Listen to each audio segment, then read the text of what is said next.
Hey everyone, today I'm going to be taking a look around the quote-unquote world of Monstro in Cage 1. It's one of the smaller ones in the game, so this will probably be a shorter video than usual, and well, let's get started.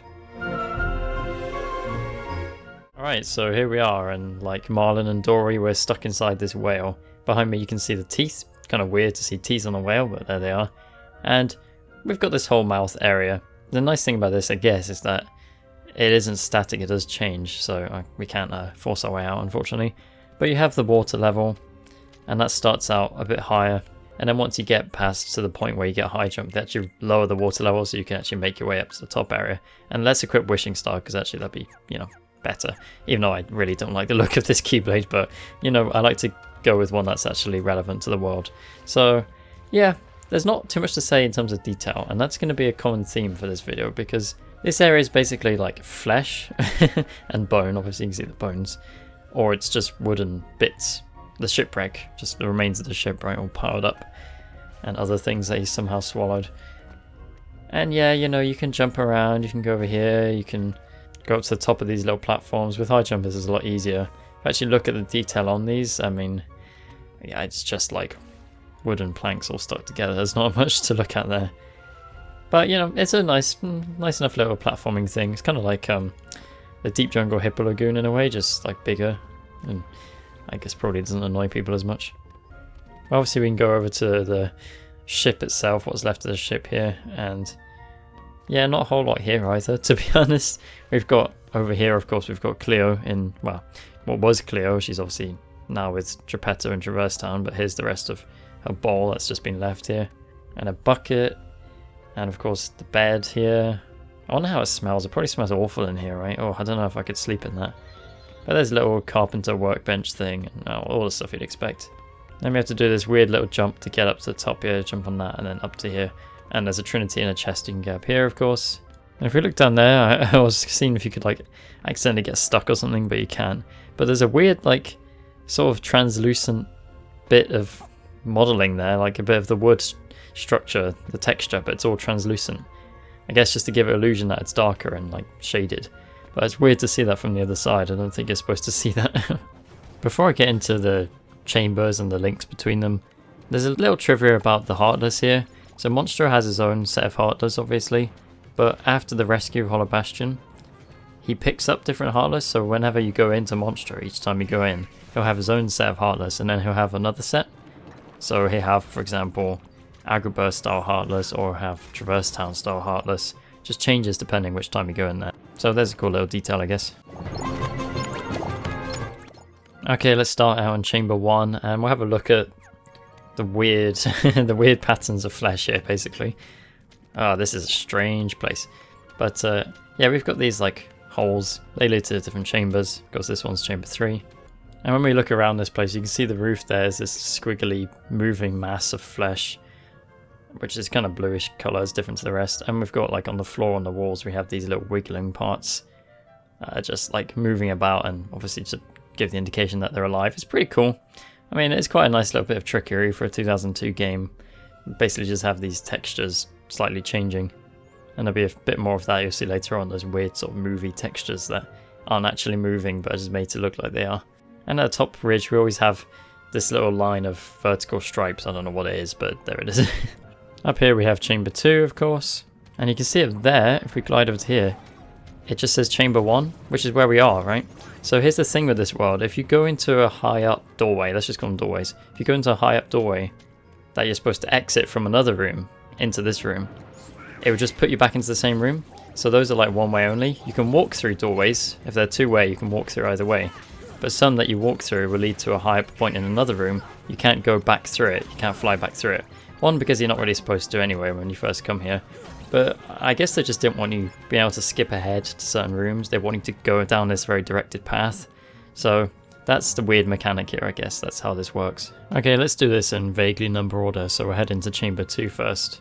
And as you can see, we drop down. So we can't get back into Chamber 1 through that way. That's a no-go now. But the rooms are all pretty much the same. They're different shapes, but the textures are the same. The holes look the same. Some of them have these little wooden stacks in them. Like kind of looks like it's blocking up a way to go. Can't get rid of them, they're just there. And some of them have barrels, of course, and they have these like boxes which you can move, I guess. Don't know why you can't move them, they're just kind of there, but okay. But otherwise in Chamber 2, actually this is a bit more complicated now because we have more than just a couple of routes. We can see up there there's an exit. We can't go through there because it will just lead back to here. There's the one we came through, just behind us there. Right down at the bottom here, this will lead to Chamber 3, which we've already had another route to. So we can see where Monstro is starting to get confusing now. Up here is Chamber 5. That's an interesting one. We can go straight to 5. That seems weird, doesn't it? But it does all make sense. What I've been doing while I've been recording this is drawing a little map as I go, so I can make sure I basically check every single doorway and I know where it leads to where. And I'll show I'll show at the end what that looks like, because it's very chaotic. Here's a little bit of trivia, by the way. If you jump on top of a barrel that's on top of another barrel, it will break the barrel beneath it, so because it's too much weight. So that's kind of cool. And you see, even if we try and get through here, it's just going to lead back into this same chamber again. We can't go back through ways like this. Now let's head through this door to go to Chamber 3. So Chamber 3, even more confusing than last time. Here we have a bunch of different holes we can get through. We've got one right here on the left. This will lead back to Chamber 2, which seems strange, but it makes sense. Because as you can see, we drop out here at the top area of Chamber 2. We're on a different level of Chamber 2 now, on the other side of where we were. Kind of where I was showing from last time. And this will lead to that Chamber 5 room. Of course, now we can glide, we don't have to do that. But this comes in very handy when you're trying to get through this world the first time. We have here, there's the way to Chamber 1. So that's where that one leads to, from Chamber 1 to 3. There's a hole up there that obviously we exit from. We don't know where that leads yet. We'll find out, I guess, when we come out of it sometime. This one up here actually leads to Chamber 6. And then this very highest platform also leads to Chamber 6. So we're starting to get into the weird interconnectivity here now. So we've gone back into Chamber 2 just so I can get to Chamber 5 first, because I feel like that would be simpler. And we exit on this kind of bottom level of Chamber 5. This one's kind of got like a bottom level and then a middle sort of tier and then another bottom area and then some stuff around the walls as well. So this bottom one leads straight to Chamber 6. If we jump up here we can go have a look at this. This leads to Chamber 4. This is where we need to go. Of course when you play it the first time you can't just jump up there because you don't have high jump. But there we can see where we need to get to. Up here is a way to Chamber 3 and we also have a way to Chamber 6. And that route to Chamber 3 is actually going to lead us to one of the holes that you can't get back through, one of the ones that's higher up. If we glide across here, we have another exit that leads to this chamber, but we can't go back through that way, of course. And if we jump down to here, we have a one-way street, basically, and this would go to Chamber 6 as well. A lot of Chamber 6 going on, huh? Chamber 5 and 6 are very kind of linked to each other. However, do they like fit together in a way that makes sense? No, they don't. You'll see that on the map. So I've gone through the top way to Chamber 6. I want to see where this leads. So that's a drop down as well. And if we get rid of these heartless, we'll be able to see properly what's going on here. So we've got a route here to Chamber 3. If we go up here, we can see Chamber 6 has this weird sort of tiered design. It's like steps going down or up, whichever way you're looking at it. And there we can see the one we came from Chamber 5, so we can't get back through that way.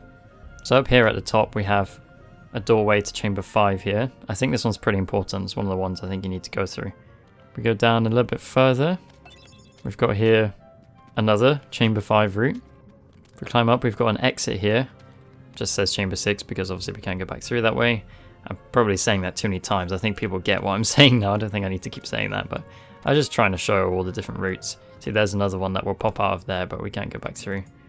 So if we go through this one in Chamber 5, we'll end up on the middle platform. And you can see, this is what's really nice, is we can end up in Chamber 4 from here without having to jump.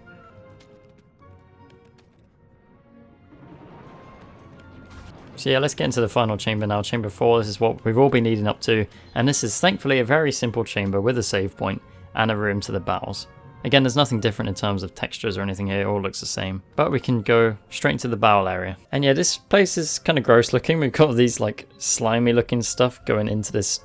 Well, it's a sphincter. It's gross, but that's what it is. We've got these like green veiny looking bits. We've got blue stuff over the walls.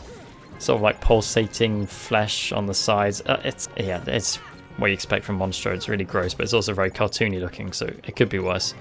And this is where we fight, of course, the first Parasite Cage boss, the very first one. But let's leave here, and you can see this is a shortcut back to the mouth. If we go through this, opens up and we fall through. Somehow we end up in here on the ship. I don't really know how, because there's no like hole above us. It's not like there's an obvious way we came here. There's bones above us. There's not really any way we could have dropped down to here, but it's just one of those KH1 things. Sometimes it doesn't always make sense. And for some worlds like Wonderland, I think that's okay. For here, it seems a bit weird. That doesn't really make sense, but it's just one of those things, you know. Now, I better show you the map. So this is this is the first draft of the map that I've come up with, basically as I went, trying to mark where everything leads to. Yeah, pretty confusing, isn't it? The thing with this is you can't just put rooms together like it's an actual map that connects together, because it doesn't work like that in Monstro. You just have these rooms which are kind of like floating points, and then you have different links between them. The way I kind of envision it is that the holes that you go through are like tubes. You go through these tubes and they're all like twisting and interconnecting between these different chambers, like it's some sort of weird whale organ. I don't know how whales work. Probably not like this, but yeah, there's other maps. I mean, I also drew this without the arrows all over the place to make it a bit clearer, but it's just hard to draw a world like this as a space, like as an actual place, because it doesn't really exist like that. So here's some other maps. Like this one is good in that it shows you the actual connections without high jump, but it's not very readable because it's not actually showing the rooms. It's just like blocks to show the rooms and the connections, so it's kind of confusing. And then this one is like a 3D one basically of what I've done, so it shows the rooms a bit better and what they actually look like. But because it's 3D, it's also kind of like confusing, like, well, where am I looking? You know. So as you can see, it's hard to make a readable map of this place. Basically you just kind of have to get a feel for it, and that's how I've always done it when I've played the game again, as I've just got a feel for which room leads to which. But because, you know, why not? Let's show the actual route you need to take if you want to get to Chamber 4 and Parasite Cage in the bowels. If you want to get to that quickly at the start when you don't have high jump, this is how you do it. So starting off in Chamber 1, we're going to run straight into Chamber 2 here. That will drop us down. Now we keep going. Don't bother jumping or anything. We go straight into Chamber 3 on the other side.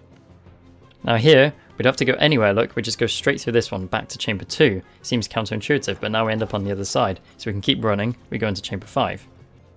Again, we don't have high jump, so we can't jump up here and try to get straight to Chamber 4 directly. So instead we just got to run to the other side here into Chamber 6. Now Chamber 6 will drop us down. We want to get back to Chamber 5 because that's where we know Chamber 4 is. So we go through this hole to Chamber 5, it's pretty close. And then Chamber 5 will drop us straight down onto the middle ledge and we can go directly to Chamber 4. As you can see, it's actually pretty simple. They've really directed it quite nicely for you. Like, you just go through the hole that's kind of nearest to you, or the one you can see from the one you came out of, right? Don't need to do really any jumping other than jumping a little bit to get to the holes. Yeah, it's actually quite easy. It's just, when you first do it, people are going to play it and be like, well, I just got to Chamber 3, why do I need to go back to Chamber 2? That seems weird. Why do I have to go to 5 and then 6? Now we've got just a couple more little areas. Once you get high jump, you get the chance to actually get to the top part here and platform around. Kind of nice just normally platforming after you've been through that chamber nonsense. But here we are in the throat. This is full of these little, I don't know what to call them, these little panels on the sides with bones on them and pulsating fleshy parts. Here we can see the texture thing I mentioned earlier. See how it kind of just like, it's like it's moving, but it's just a weird I don't know what to call it. I'm not an expert in that sort of thing, but I'm sure someone knows what that trick is called. But yeah, the throat is, you basically just jump up. It's just a bunch of platforms. You can jump up, and then when you get to here, if you jump just once, you end up flying up into the stomach. Does the anatomy make any sense? I don't think so, but it's okay. It's a cartoony Disney game.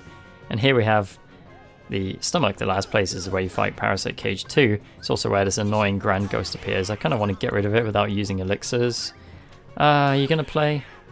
I've had enough of just using elixir, but actually we got Froststone out of it, so I mean, I've already crafted everything I need, but I might as well get another one. But yeah, this is the stomach. Kind of similar to the bowels in some ways. You've got the same sort of tubes and the same sort of textures, the blue bits on the walls, and it's all like going up to the top this time. But yeah, you have, of course, the main thing here. You have the stomach acid. Oh, there's another Froststone. But yeah, you have the stomach acid stuff. If you walk on this, it will hurt you. Kind of annoying in the boss. Doesn't do much damage now because I'm higher level, much stronger, much more defense. But that's it, that's Monstro. You know, it's an interesting one. In terms of detail, there's not a lot here. It's very bare in terms of detail. It's very much just, yep, you're inside a whale, there you go. They could have probably put more in there, I think. It's also very much like a dungeony world. There's not much to see or do, it's just you kind of have to make your way through these confusing chambers, and then you have to do this platforming, and then you fight 2 bosses. It's just like a dungeon in the middle of the game, where you deal with Rika and stuff. So in terms of world design, I appreciate the kind of what they're trying to do with the chambers, make it a little bit interesting. I think it's a bit weird because it doesn't make sense, and unlike Wonderland, it's not as fun to discover. I think it's just kind of a chore. And I hate how the enemy placement, like they place so many enemies in these rooms that are high up, and it's... oh, that's just a bit annoying, to be honest. Yeah, and it's small. Yeah, okay, this is probably my least favourite world. Neverland would also be a contender, but Neverland does have the clock tower area, which I really like, so that kind of boosts it above this. I just think this is... it's fine the first time you do it, although it's obviously confusing. But when you come back, it's not... there's not much here, it's just kind of a thing you have to get through in the game, which is kind of a shame. There's a bit of the fantasy fulfilled of going through Monstro, and it certainly looks kind of like the insides of a whale, kind of. I mean, mostly in the mouth area it does. But I assume they couldn't make it too gory or like realistic because this is an E for everyone game, so they can't do anything like that. So there is a bit of that, that's pretty good. I appreciate the work they did with it. And I like the thinking, like it's pretty clever that they thought of this design in terms of the chambers. But it's also not really that much, you know, you think of exploring inside something. You think of going through intestine tubes or... you know, I mean, the stomach acid stomach, that's quite good. But there's not too much to say about it because it's small. Basically, I just wanted to show you the chambers and how that works. I think that was the main thing to show here because there's not a lot of detail. My least favourite world in the game, unfortunately. It's not awful, I just think it's kind of boring. But yeah, that's it for this world. Next up will be Atlantica, another world which can be confusing with its layout, but it makes a lot more sense than this world and I just prefer it. So we'll get onto that next time. But for now, thanks for watching.